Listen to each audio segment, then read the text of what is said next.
Hi, everyone. This is America Adapts, the climate change podcast.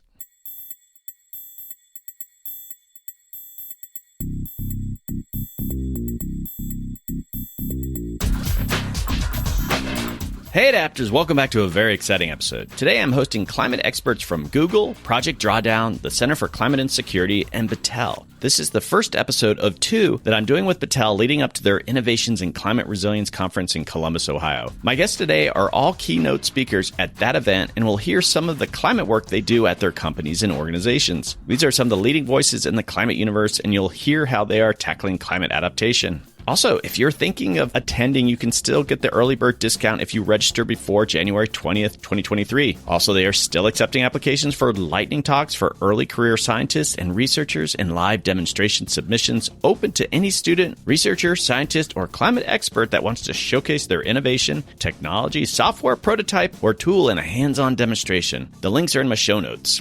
All right, let's join Justin Sanchez, who will tell us what Battelle hopes to accomplish at that conference.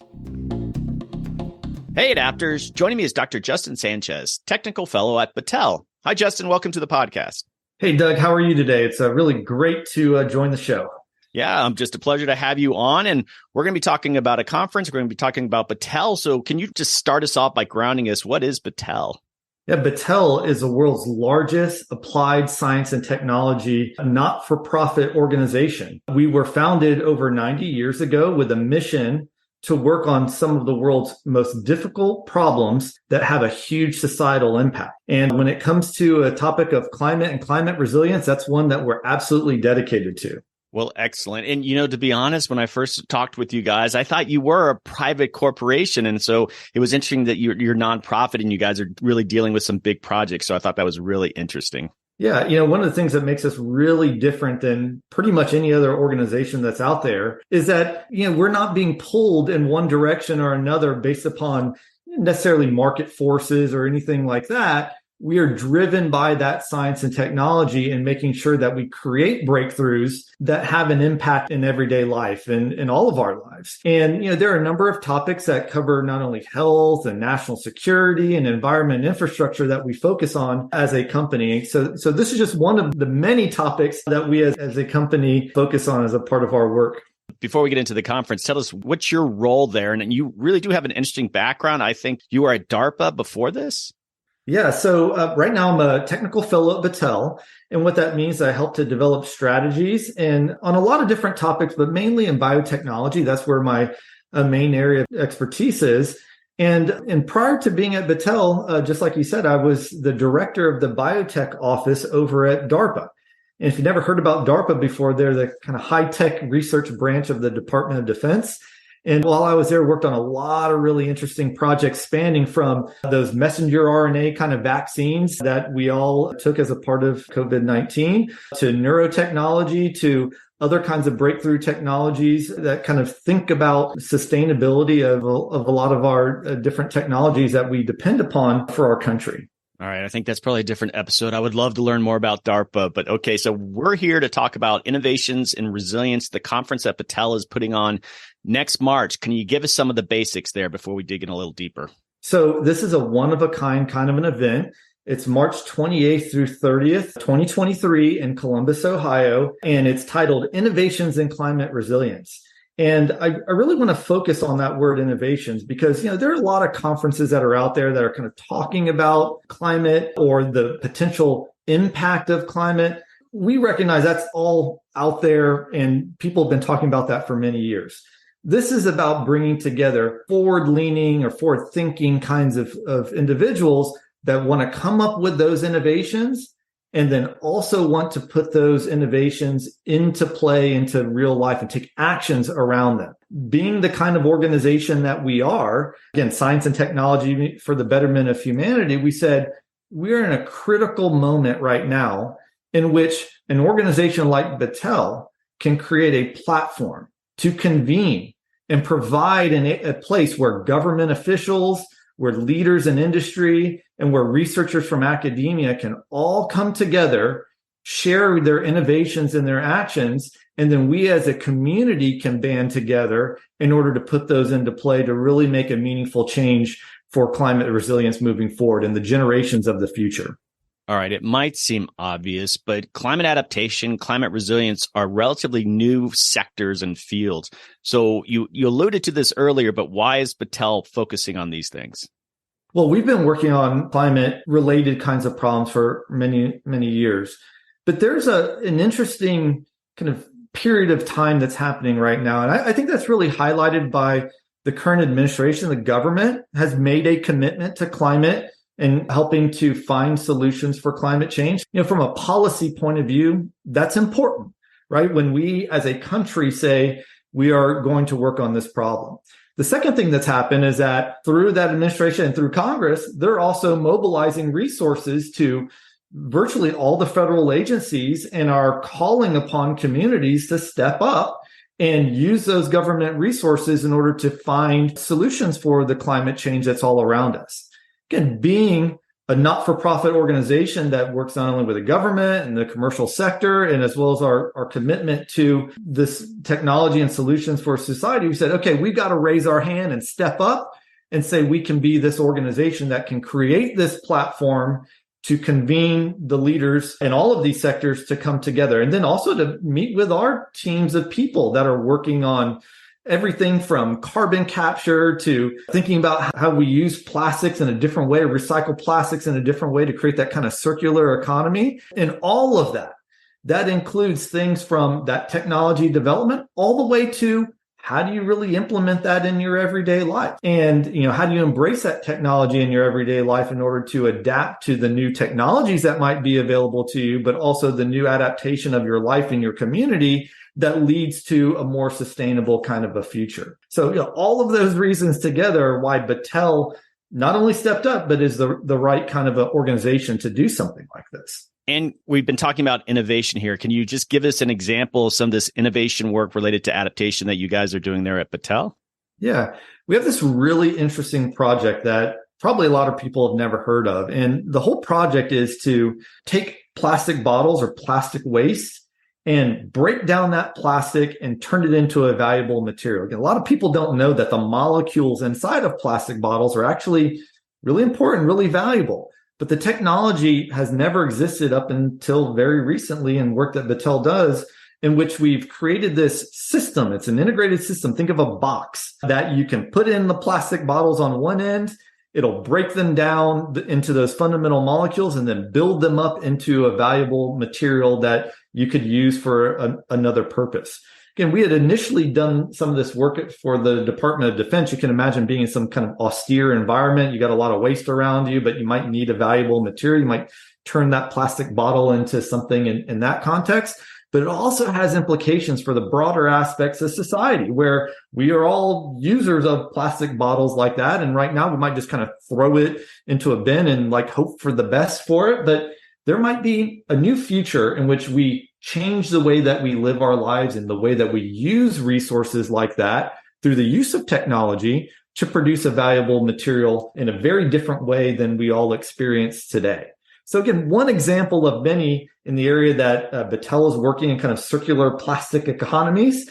And we see a huge potential for that in the future. So if you want to learn about those kinds of things, as well as a lot of other technologies that Battelle and other folks are doing in this space, please do come and join us at the conference.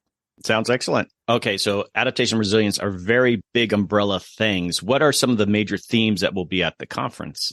So this is another thing that we worked really hard to design into the conference. And for those of you in the climate community, you might have gone these very specialized kind of conferences that focus on one topic or maybe two topics. We said, we're not going to do that. We need to bring together a number of fields because climate resilience and adaptation is a multi-sector kind of a problem.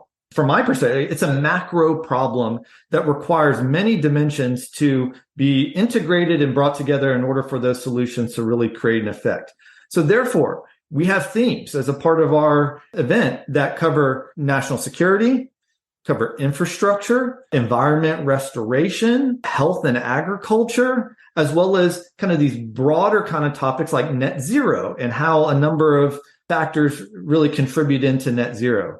And having seen a lot of the people that have already started submitting abstracts for our event and our keynote speakers that have already signed up to deliver their remarks for the event, we've got all of those areas covered. So if like there's one reason to come and join us at the event is come get immersed in an event over 2.5 days where you're going to see all of those topics. You're going to meet with all of those people, and you're going to be able to interact in a way that you won't be able to interact at any other conference. This is actually our second time doing this. And we ran a little bit of a survey after our first one, and we got feedback that this was one of the most engaging, dynamic, and interesting events that anybody has ever kind of attended as a part of their experiences at conferences. So it's definitely something to not be missed. Okay, so you just prompted me for my next question. So there was a previous conference. Can you tell us a little bit about what you did there? Yeah, so it was also Innovations in Climate Resilience, and it was our inaugural conference. We launched it was in March of last year. It was right around the time that the administration was making that commitment to climate resilience. And it was really remarkable to see how many people, even though it was our first one, show up and present their ideas. And while on that first event, innovations were front and center, and a lot of innovations did come to the table, what we learned from that first event was innovations alone are not enough to make that huge impact in society that we and others are ultimately trying to make. That's why this second conference, we have a new kind of a goal or a theme of the conference, and it's about bold leaps and actions. Again, this is all around how do we mobilize the community to take those actions or to put into play the ideas or the approaches or the technologies that are going to make a difference so that we can create a different way of interacting with our environment and our climate such that we reduce the effects of climate change moving forward.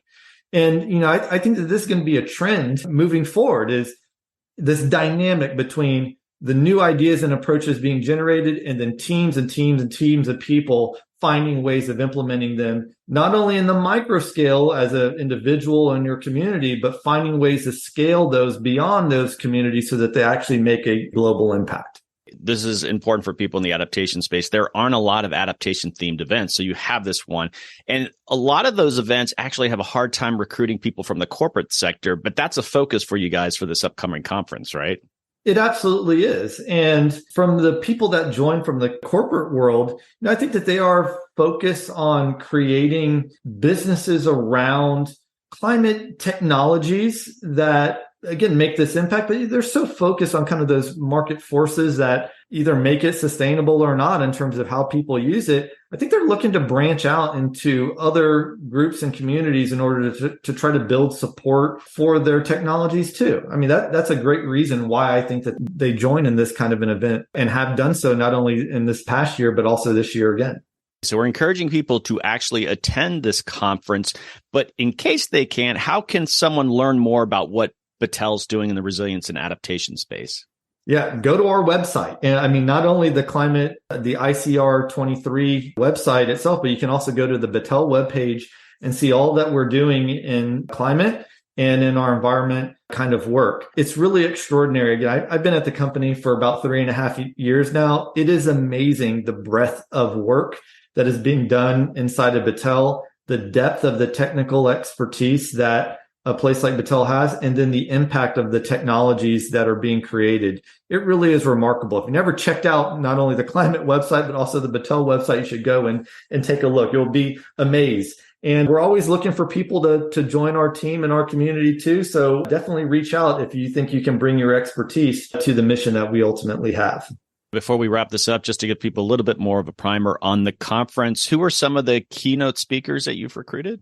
Yeah, so we're very thrilled to have keynote speakers from all across the climate resilience sectors. We have representatives from the leadership of the National Science Foundation that are going to be joining us. We have leadership from Health and Human Services will also be joining us. We have representatives from the Department of Defense that will be sharing what they're doing. Again, you might not think in terms of climate and climate resilience that the Department of Defense would be a part of that. They absolutely are. We have representatives from a number of organizations that, like the National Academies of Science, that try to create new policies around what is being done in climate resilience. And then to kind of round everything out, we have scientists from some of the top universities that are going to be presenting some perspectives on the latest and greatest science and technology. And then one other group, we were talking about corporations. As part of this discussion, you might be thinking, oh yeah, it might be a small business that might be involved in, some new kind of technology that they're bringing into the world. We have a lot of those, but we also have some of the largest corporations that are providing keynotes. So from the likes of Google and Microsoft, we have some representation from those companies to give keynotes about what they're doing on climate and climate resilience. So again, remarkable set of people that are providing keynotes. Again, you'll never see a group like this at any other place. So you should definitely join us as a part of our event. Okay, Justin, so we're actually going to hear from a few of those speakers in the rest of this episode. They're going to just give us a bit of a primer on some of the things that they're going to say at the conference. You're going to join me at the end of this episode to wrap things up. So I'll chat to you soon, Justin. All right, sounds great. Hey, Adapters. Joining me is Jamie Alexander, the director of Drawdown Labs at Project Drawdown. Hi, Jamie. Welcome to the podcast. Hi, Doug. Thanks for having me on. Thanks for being part of this episode. We're talking to people going to the Battelle conference, but let's just first start off, and I'm familiar with it, but just for my listeners, what is Project Drawdown? Project Drawdown, we're a nonprofit organization that, really exists in order to research and then communicate to the world what the solutions to climate change are. You may know us from, we had a book out in 2017 that was like a coffee table book that tried to popularize climate solutions. We're the first effort to really look around the world and identify what are the solutions to this problem, number one. And number two, are these solutions sufficient to address climate change at the speed and scale required? Answer is yes. And then three, what's the relative importance of different solutions? How much of our greenhouse gas emissions can they reduce or avoid? And then how much will they cost us over time? And what's the return on investment in them? Well, I appreciate what you guys are doing because I think in a way you're just ground truthing a lot of the solutions that people are proposing. Some people say we can accomplish this, but you guys are really kind of looking at that and saying, all right, realistically, these are the solutions. And I think that's very useful because there's too many aspirational conversations going on there. So thank you for approaching it that way. All right. Now, so you are this is stuff I didn't know. I thought I knew a lot more about Project Drawdown than I did, but what is Drawdown Labs? You're the director there.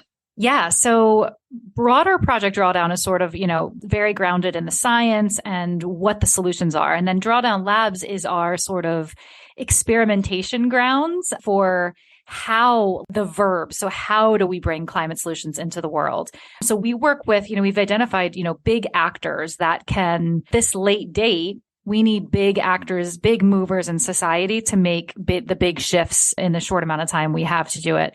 So we work with companies, investors, and philanthropies to help contextualize our data and the climate solutions and advise them and guide them toward scaling climate solutions in the world, like getting massive amounts of capital away from the bad stuff, like away from fossil fuels and the carbon intensive industries and into climate solutions. And then with corporations, we work with them to, massively shift their operations and the way they use their resources to scale climate solutions in the world.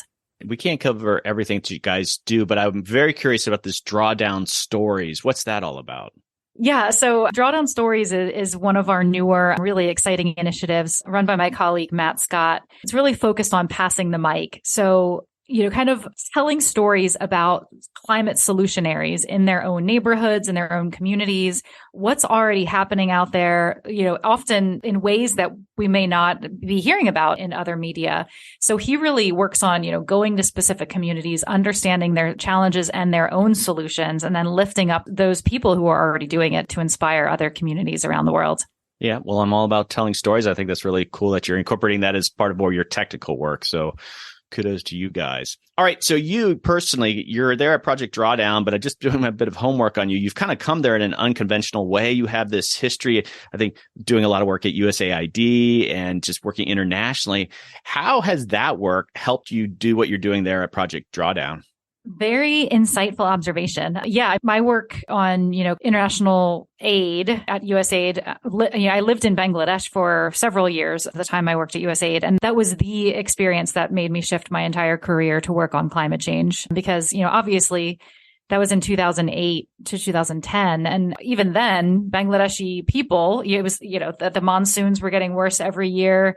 The place is sinking. So no matter what other work I was there working on malaria, so doing public health work, but no matter how much we made gains on these other issues like health or education, none of that is going to be sustainable if that place is sinking, right? And that's true for every place on the planet. And so, just seeing the impact already of climate change then and seeing how Bangladeshi people knew their solutions, like they knew what to do. They knew that it was happening and they understood that like the mangrove forest there in southern Bangladesh, like protected them from storms and it also absorbs carbon.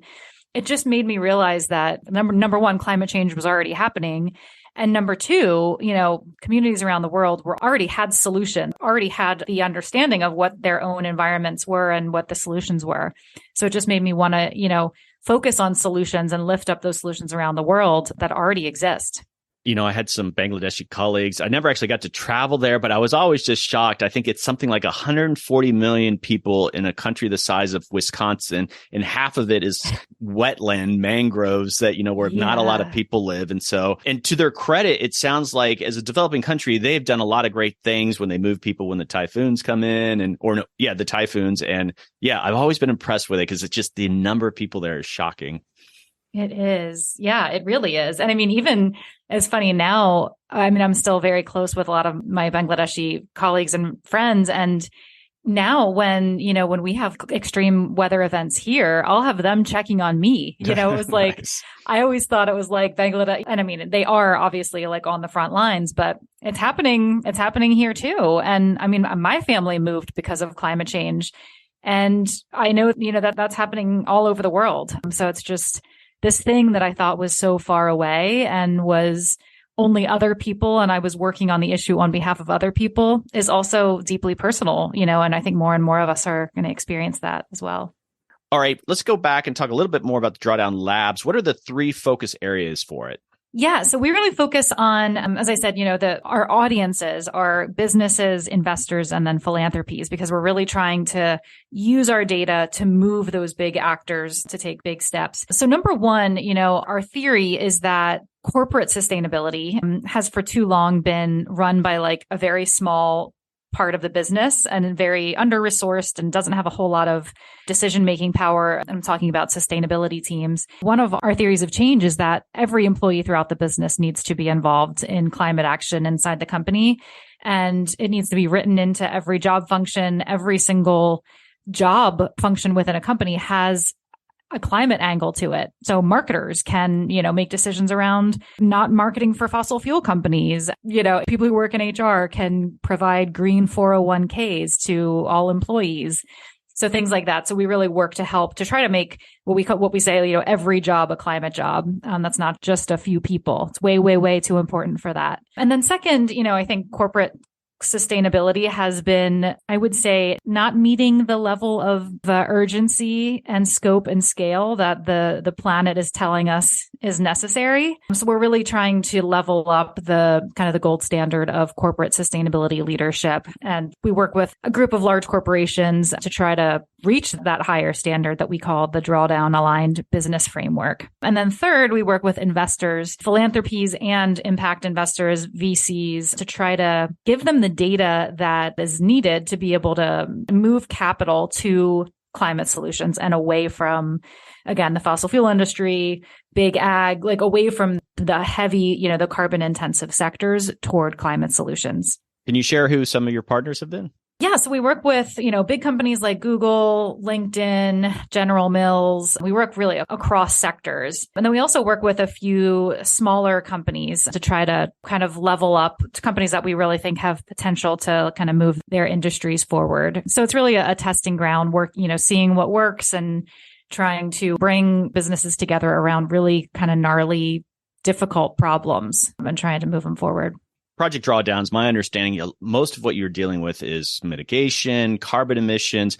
I mainly focus on climate adaptation on this podcast, but the Battelle conference, there's going to be some mixture of both of those. I'm just curious, when you're working more in that carbon space, where do you see the overlap with mitigation of carbon and then climate adaptation and resilience?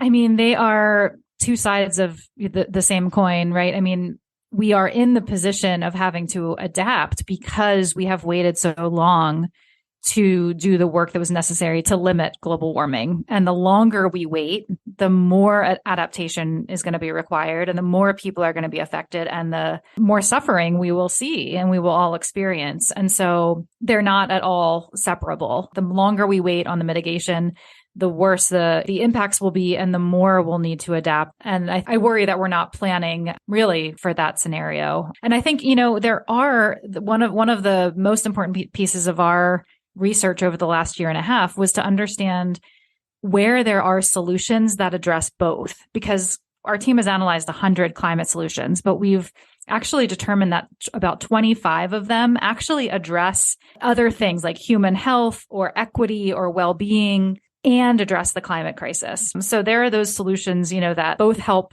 human health and well-being and address climate change. And so we'd like to see much more of that because that'll help us move toward a more resilient future while we also mitigate the impacts. Well, that's great. In the aughts, there was this movement sort of accusing people who are doing adaptation that you're just giving up and you're not going to focus on mitigation. And then it kind of disappeared. But it seems like in the last couple of years, I'm hearing a little bit more of it. And they imply that if you're in the adaptation space, that you're not thinking mitigate. And I try to stress if we don't get mitigation under control, there's no way we're going to be able to adapt to things. But it is kind of interesting there that friction has sort of come up a little bit more. And I think it's crazy to even accuse people, I guess, in the resilience space that they don't think someone needs to be working on the mitigation side. I don't know if you hear that sort of rhetoric.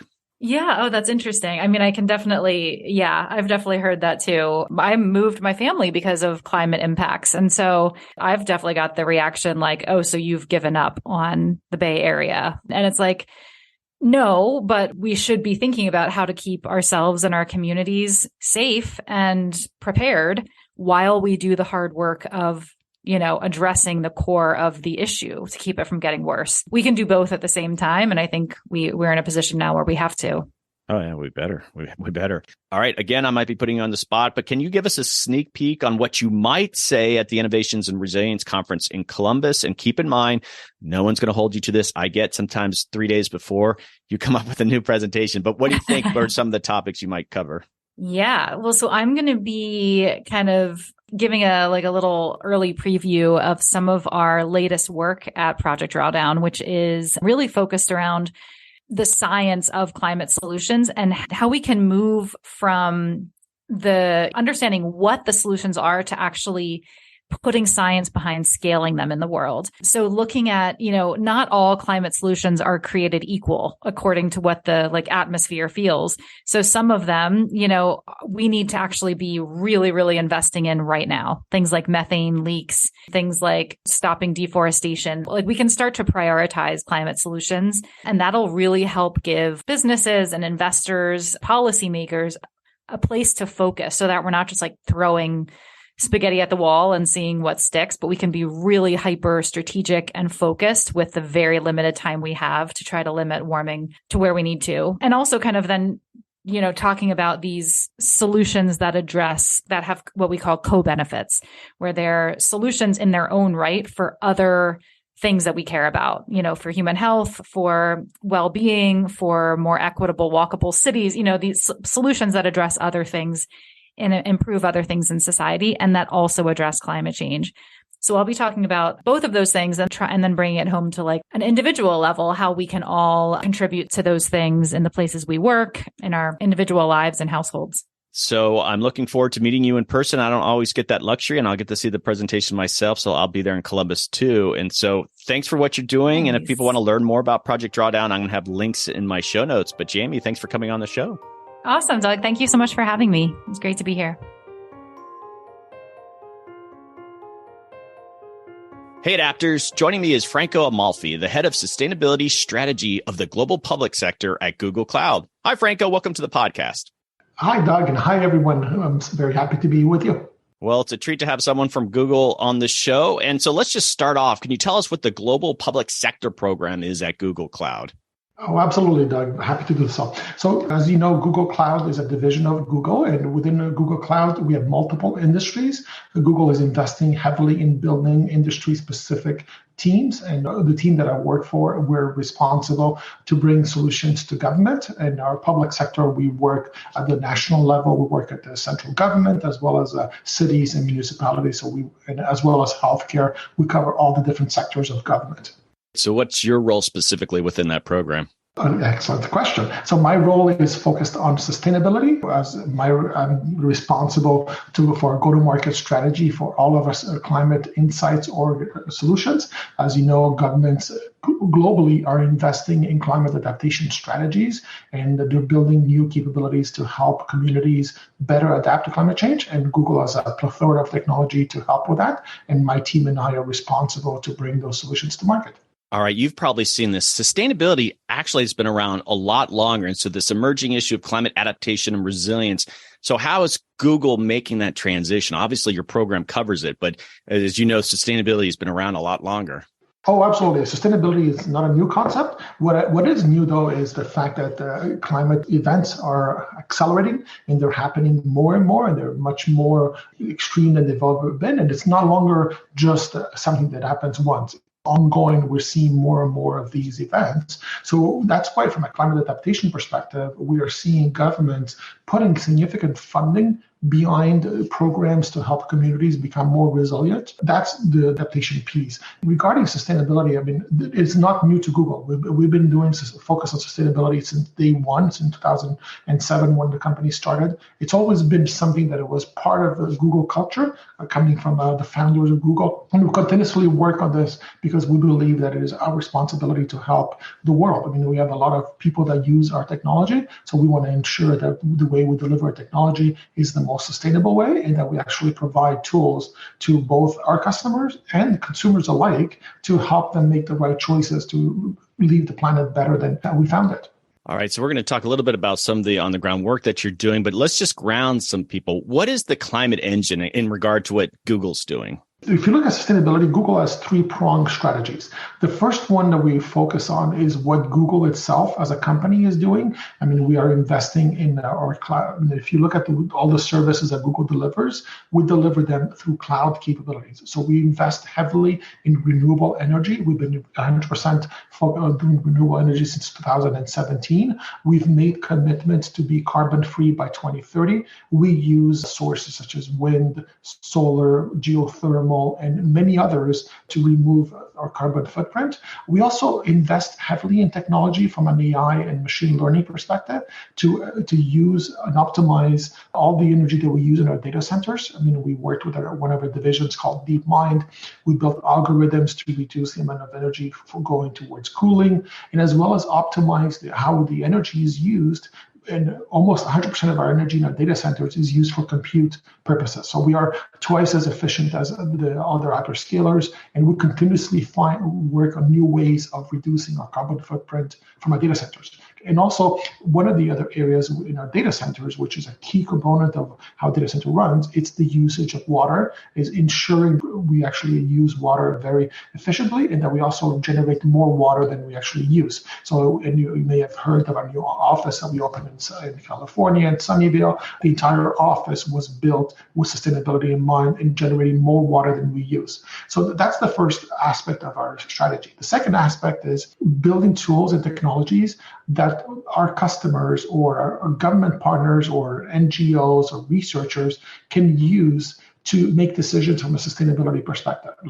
We've been working with researchers for the last 10 plus years, building the capabilities around a tool called Earth Engine that has informed a lot of research around biodiversity, around agriculture and water, and many other topics that are related to climate change. And last but not least is how do we provide tools to everyday consumers. There are billions of people that use Google technology every single day.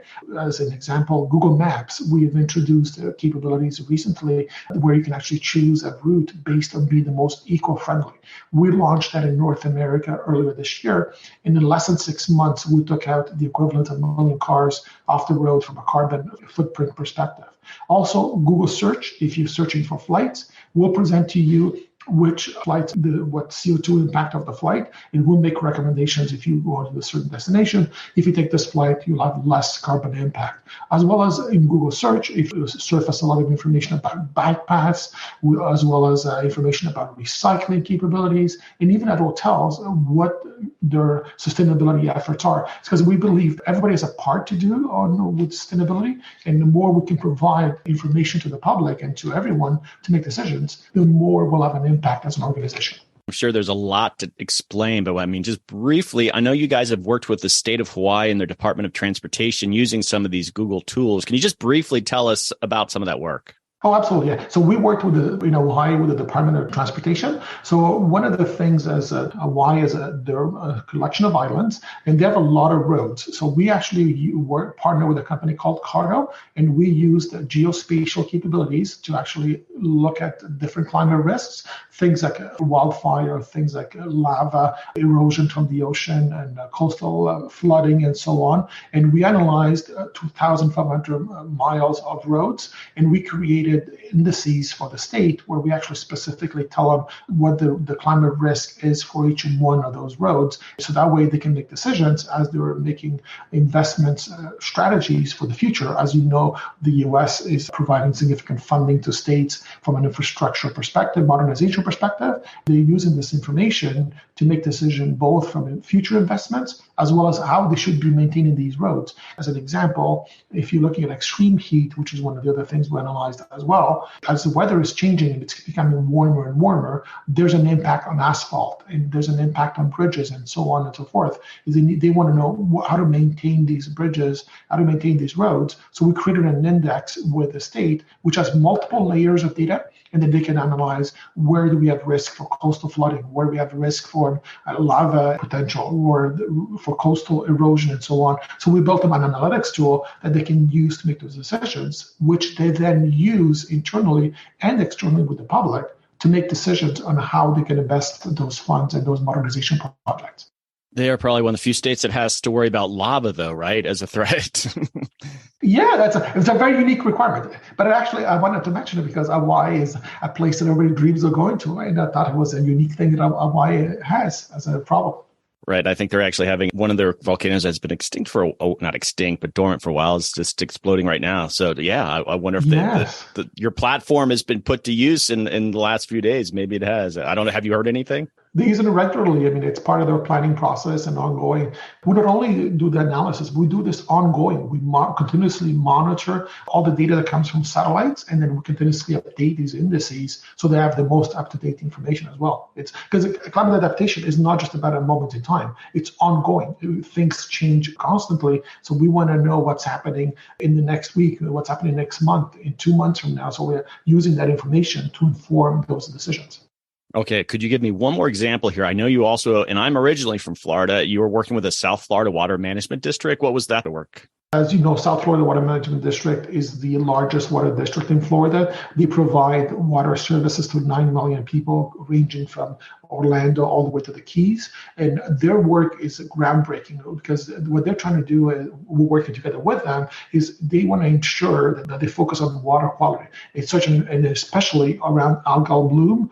It's an issue in Florida that happens regularly, and it causes significant harm to the economy and to the vegetation and then marine life as well. If you remember a few years ago, there was all this red tide and blue tide in Florida, closed down entire beaches. So like a lot of communities lost a lot of revenue, as well as a lot of fish died and even vegetation died, which is very, very important to Florida because, as you know, the economy in Florida is based around water. So what we're doing with them is we're using satellite imagery, and we're combining that data with the data that they have collected themselves. They have very large networks of sensors that they collect. So we combine this data so we can inform the scientists and give them better information on how these algal bloom are forming. So that way they can start doing treatments. The other thing we're doing with them as well is we're working with one of the projects that they have in Florida. It's the largest restoration project in the world. It's the Everglades. So we are providing them insights to help them with the Everglades restoration project as well.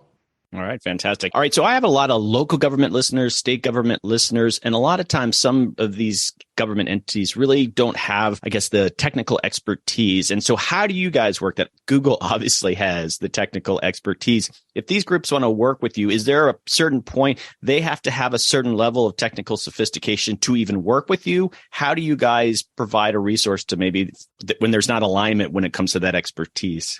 Oh, that's an excellent question, Doug. As you know, one of the key reasons why people go to Google search is because it's the simplicity of using Google search, and you type in a question and you get the answers in seconds. So we are taking the same approach to bring these consumer-like experiences to government and working with partners to actually create tools that are easy to use, that are built for business users. I mean, of course, we have scientists that we work with. They use the more advanced technologies, but we really are thinking of the business users because ultimately there's only a certain amount of climate scientists out there. We have built a lot of capabilities ourselves. We work with many companies that are specialized in building capabilities around climate technology, companies like Cardo, companies like Climate Engine, and others, which they've invested their entire teams with data scientists building these technologies. So when we deliver technology to our customers, which we bring our capabilities combined with partner knowledge and as well as implementation partners so we can implement this quickly. Our projects typically are in weeks and months, not in years. We do very rapid deployments, and we actually build capabilities that allows users to use it for decision making. That's one of the biggest challenges we have with climate is there's a lot of data. The data is not as easy as one would imagine to use. Sometimes we think having more data is a good thing. Not always. We're trying to rationalize all this data to make it very specific, very hyper local, and bring it to the people that are making decision in the context of the decision that they're looking at. So if you're looking at climate risk from a city perspective, as an example, is making a decision from an infrastructure perspective, or they're building a road, or they're building a new wastewater treatment.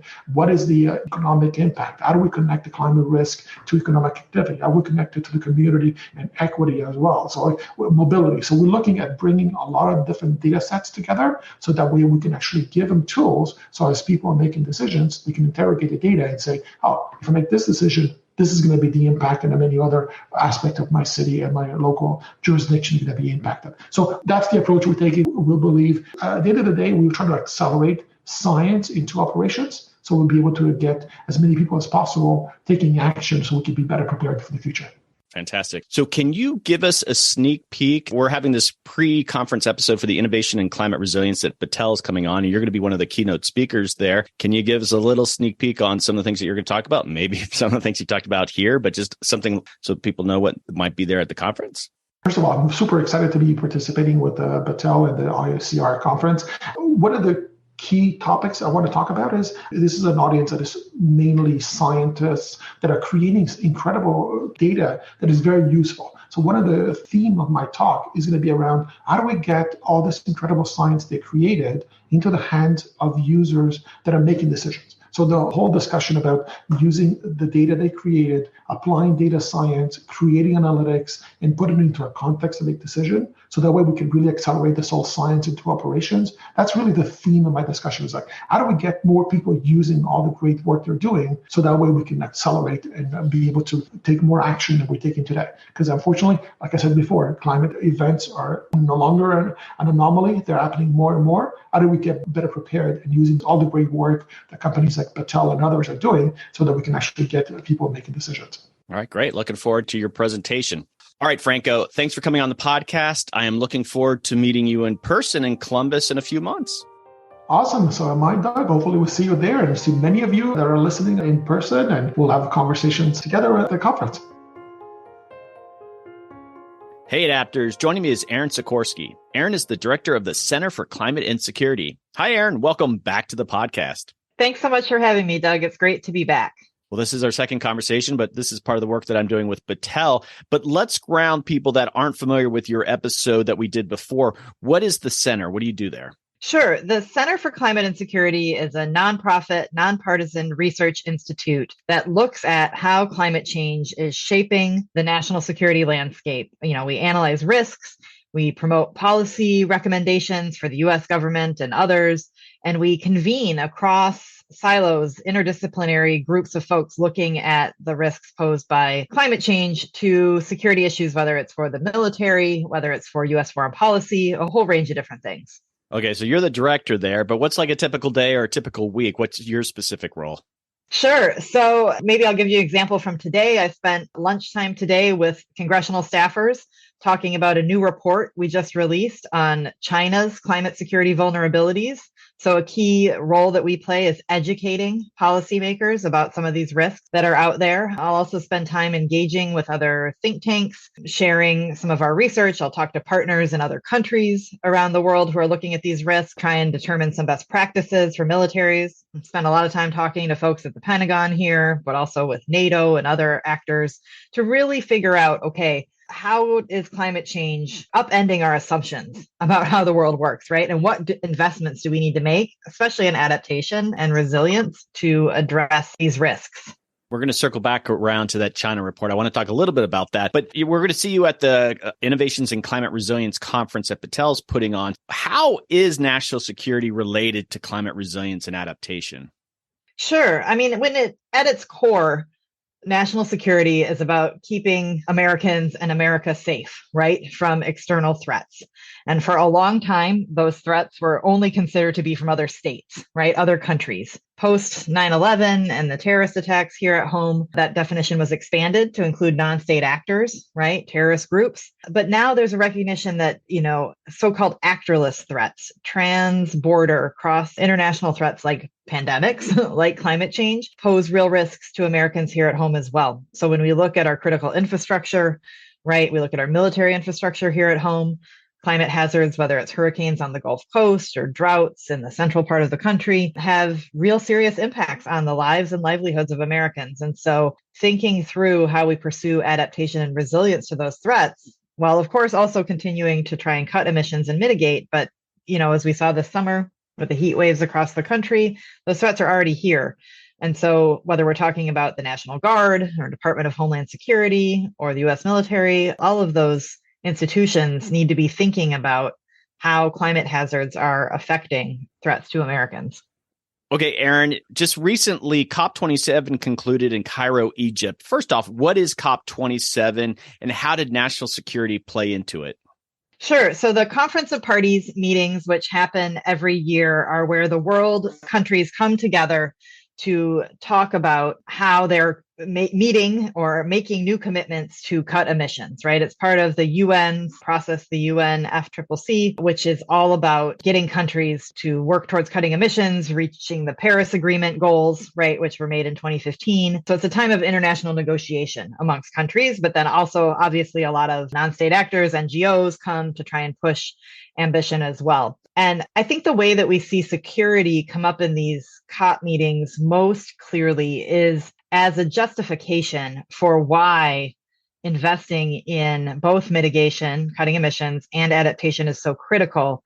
So explaining the security risks that will come if we continue on the path we're on now of not investing in adaptation in already fragile states. For example, countries that are already at risk of conflict, say a place like Pakistan, which was, a third of the country was inundated earlier this year in unprecedented flooding due to climate change. If we're not investing in adaptation and resilience in countries like that, then the risk of terrorist groups that exist there taking advantage of instability in a country that's armed with nuclear weapons, that poses a real risk to the United States and other countries around the globe. So that's the context in which security comes up in these conversations.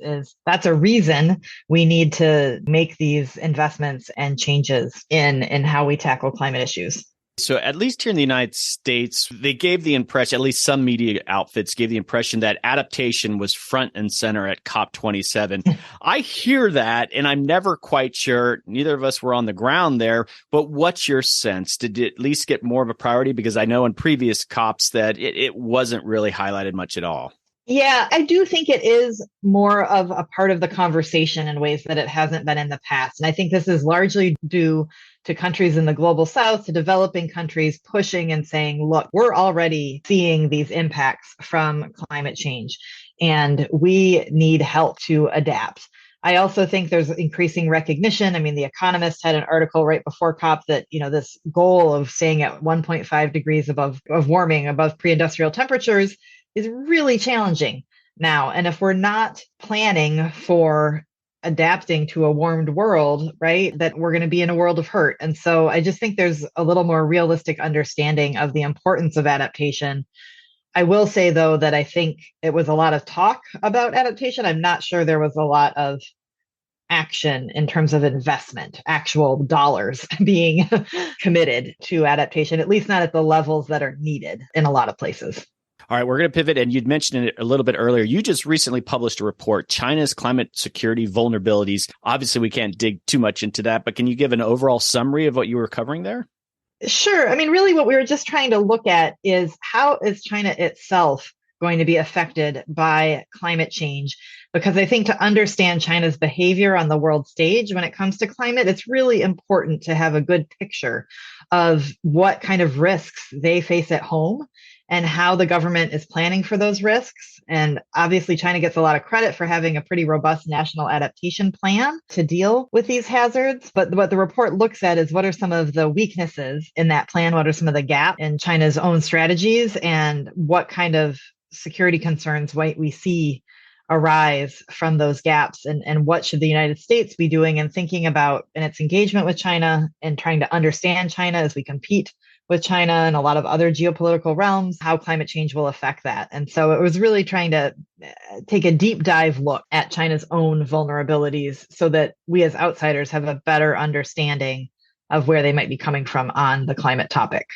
All right, this question I've been not quite sure how to ask this, but you think about China's vulnerabilities, and some groups in the United States are looking at China as a national security threat. And I mean, you know what I mean there. And so if climate change is going to reveal some vulnerabilities, I don't want them to be vulnerable. I don't want it to be an unsettled country. But is that something that different countries look at? And it's like climate change is actually working to the advantage of other countries because it's going to unsettle China? Well, I think that there's a couple things there. I mean, some of that unsettling is perhaps not, even though we're in competition with China, not good for us, right? We've learned through COVID how much we rely on the supply chain, right, from China. And if that gets disrupted, that it has effects here at home because we're connected to them. And so that is a concern that we need to understand and what climate change might do to disrupt those supply chains. I do think in terms of competition with China, especially outside China's borders with other countries in the Indo-Pacific, there are real opportunities there for the United States because those countries are very concerned about climate hazards. And we can be a strong partner in their adaptation and resilience that gives us an upper hand, frankly, in the competition with China. And we should think about that. And, I would hope that our military, when they're thinking about potential risks of conflict with China, will integrate an understanding of how climate change is shaping the Chinese military and its abilities and whether or not China's adequately adapting to that reality.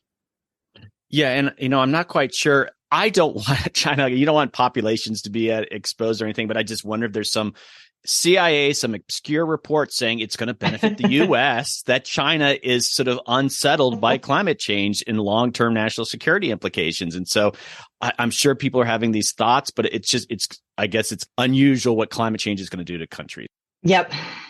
And certainly, I think something we need a better understanding of, not only of China, but also here at home and with our other allies and partners too. We think we might be able to rely on certain allies and partners for things in different conflict situations. But if their countries are being disrupted by climate hazards and they have to spend all their time focused internally on responding to such hazards, they won't be available for other things. So that's why, again, this investment in adaptation isn't just that it's a good thing to do or a nice thing to do because we in the US have emitted so much over time, but it actually helps our own security interests to make those investments in other countries. All right, that's another episode that we've got to do. But okay, we're going to move on here. How has the current administration prioritized climate change to national security? How's the Biden administration doing?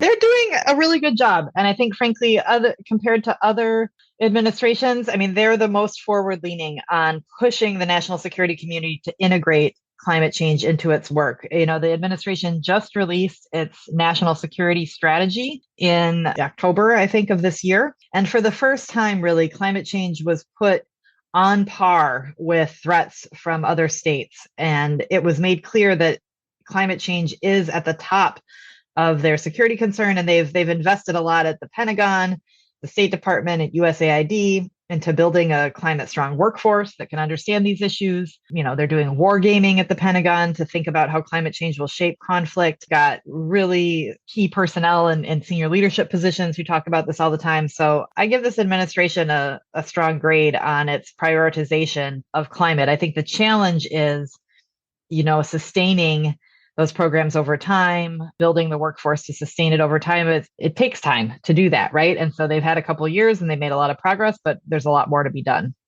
So you do a lot of speaking, public speaking, and probably in front of groups that aren't even necessarily that familiar with national security and climate resilience and adaptation. What's a common question that comes to you that, you know, that I guess maybe it's difficult for you to answer, but I'm curious as you're talking about this issue, it must be very interesting for a lot of folks.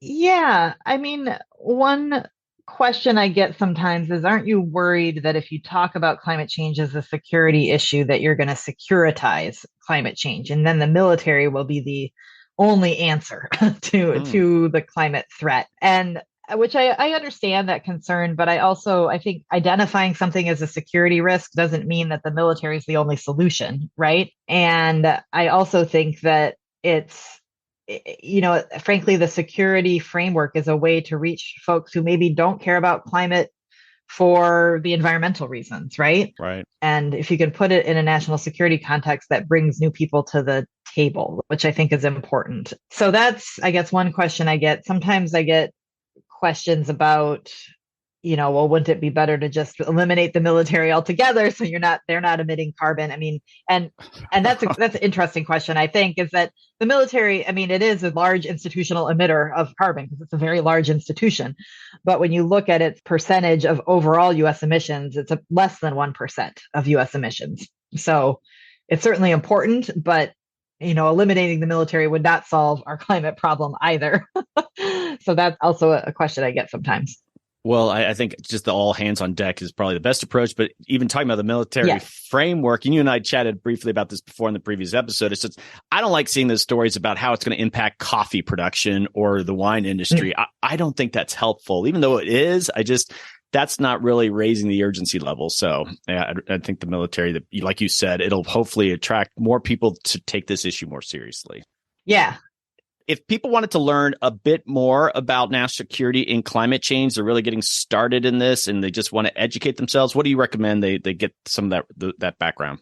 Sure. Well, I mean, we have a website that we stood up a few years ago called Climate Security 101. If you Google that, I think it comes up, and that's a good starting place. It's got a lot of FAQs and things there. I would also encourage folks, both the Defense Department and the U.S. intelligence community last year released public reports on climate security risk. And those are great places to start because they're kind of broad overviews. They've got the, you know, stamp of approval from the U.S. government. And so they're good documents to engage with. I also, you know, I'm a big fan. One of our non-resident fellows here at the Center for Climate and Security, a professor named Josh Busby out of UT Austin, published a book last year called States and Nature, which is about climate security risks. And even though it's an academic book, it's written in a very non-academic way. It's very accessible. And he does comparative case studies of countries where they had the same climate hazard, but in one country it turned into a conflict risk and the other it didn't.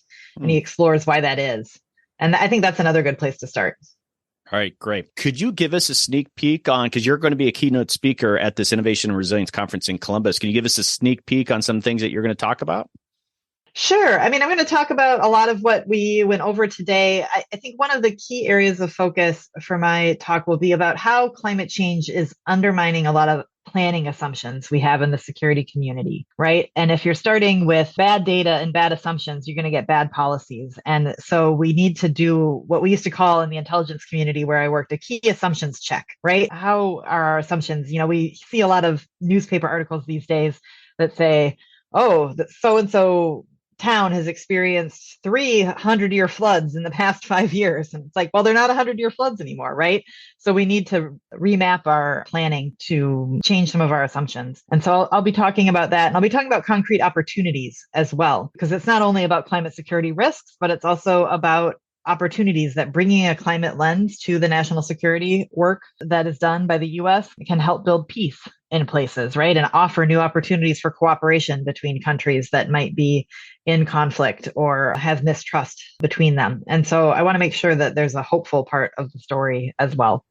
All right. And we all know sometimes you just get inspired and you want to take it a different direction. No one's going to hold you to this, but we just thought we'd give a little bit of a sneak peek. All right, Erin, always a pleasure talking to you. And thanks for coming on. And I look forward to meeting you in person in Columbus. Yeah, absolutely. Thanks again, Doug. Hey, Adapters. We're back with Dr. Justin Sanchez to wrap up this episode. Hey, Justin, welcome back. Thanks for having me back, Doug. All right. We just heard from some of your keynote speakers. Really interesting group of people. I know a couple of them. I'm really excited to actually get there into Columbus, Ohio. Can you remind us again about the dates and times and locations and all that? Yeah, so it's March 28th through 30th, 2023, Columbus, Ohio. We have an extraordinary venue that we are hosting the event in, multiple stages with this highest profile speakers in the climate community that you have ever heard of. And then also joined by them representation from national labs, universities, other industries, government officials. The networking part of this is really extraordinary. So it's 2.5 power in a pack days of climate technologies, climate resilience, climate adaptation, all of the domains that are so important for solving this problem that we're all living with here today. Yeah, I love the coffee breaks and the lunches at these conferences the best, even though there's so much great content there. That's when you're meeting people and you're making partnerships. So that's great. And that's when I'll be there recording. You'll see me in the hallways with my microphone. So I'm looking forward to that. So just before we wrap this up, what are you most looking forward to for this conference? I'm really looking forward to hearing those bold ideas that are going to be shared by all the participants. If there's anything that fires me up the most is hearing those ideas and then being able to talk to the people firsthand on how those ideas are ultimately going to change the world around us.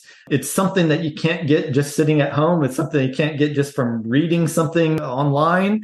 It's something that you can only get on kind of coming to a conference like this and being a part of the event and meeting those innovators and leaders that are out in our community. I'm so looking forward to this. But again, I can't wait for the event to be here and to be a part of it. All right, Justin, thanks for coming on. I'm looking forward to meeting you in person, and I'll see you in Columbus. Doug, thanks so much for having me. It was wonderful to be a part of your podcast, and I look forward to being at the event with you too.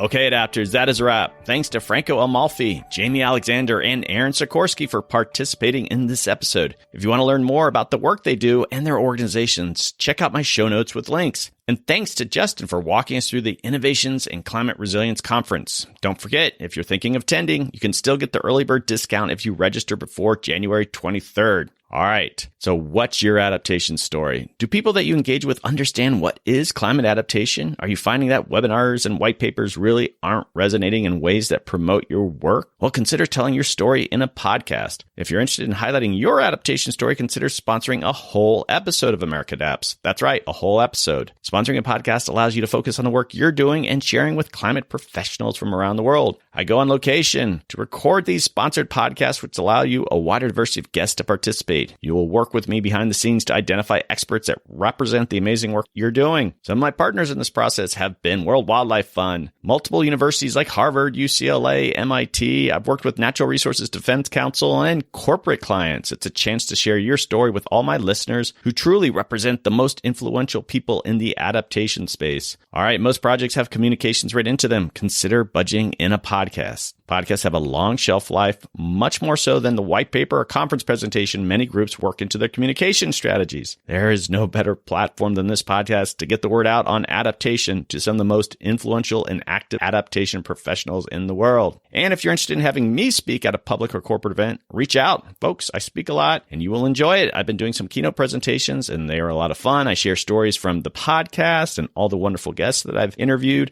and my own experiences in adaptation. I will talk about adaptation adaptation in ways that will motivate and inspire you. You can reach me at my website, americaadapts.org. On that note, I love hearing from you. I mean it. Just say hi. If you have an idea for guests, let me know. Let me know how you work in this space. And if you don't, just tell me what you get out of the podcast. It's extremely useful to me. I'm at americaadapts@gmail.com. Send me an email.